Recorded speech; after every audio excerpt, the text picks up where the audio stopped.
Doco filmmaker Michael Moore has found fame with his provocative documentaries. Changing Hollywood by producing films with a message, his unapologetic attacks on social wrongs has shifted the public's focus from drama to reality. Even changing our perceptions of red carpet ready, Moore wants answers to some big questions. But there's something wrong with the fact that the guy in a ball cap with no education is the one knocking on the door of the CEO, asking the questions that you should be asking. It should be, if you're a journalist watching my film, you should be embarrassed by me. It should be, you should be revolted at the sight of me, and you should say to yourself, why am I not doing that? I went to school to do that. I'm being paid to do that. What's that schlump doing up there? A self-described liberal, Moore has criticized globalization, large corporations, and assault weapon ownership in his 2002 film Bowling for Columbine. The movie probes the culture of guns and violence in the United States, taking as a starting point the Columbine High School massacre of 1999. Europeans have reacted very strongly to this film. They see it as a warning to themselves. They're becoming more like us.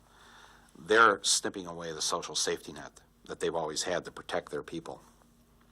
And they actually have more guns and more violence now than they used to have in the past. And they think it's because we're becoming too American-like. And they want to stop that. And it's not too late for them.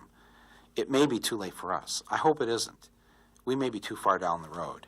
I'd like to think that it isn't. I mean, obviously I'm making films like this because I believe that there's a hope. Bowling for Columbine won the 2002 Academy Award for Documentary Feature. It also enjoyed great commercial and critical success for a film of its type, and became, at the time, the highest-grossing mainstream-released documentary. Moore's film Fahrenheit 9/11 examines America in the aftermath of the September 11, 2001 attacks, particularly the record of the Bush administration.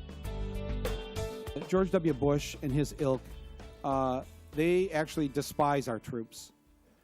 Only someone who despises our young people, who have offered to serve and protect our country and give up their lives if necessary, to send them to war based on a lie, is the worst violation of trust you could have and the worst way to treat our troops. An outspoken opponent of the Iraq War and critical of George W. Bush, in 2008 he released his first free movie on the internet. Slacker Uprising documents his crusade to encourage Americans to vote in presidential elections. And it seems even Hollywood is listening. In fact, we have to do something. That's what democracy is about, is to speak our minds.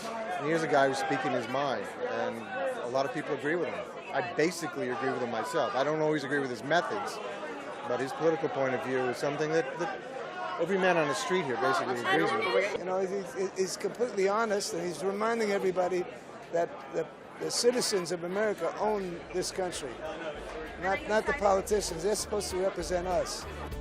Sicko is the film Moore directed about the American healthcare system, focusing particularly on the managed care and pharmaceutical industries. The film is currently ranked the third highest-grossing documentary of all time and received an Academy Award nomination for Best Documentary Feature. What other countries do right is that they decide to make it a priority. They don't spend their money invading other countries. They spend their money taking care of their own people. I have a feeling the majority of Americans would like to get back to that. Let's take care of ourselves here, and let's stop putting our nose in other people's business. In 2005, Time magazine named him one of the world's 100 most influential people. Nothing is off-limits in Moore's written and cinematic works, and by illuminating subjects slighted by the mainstream media, Michael Moore is certainly making a change.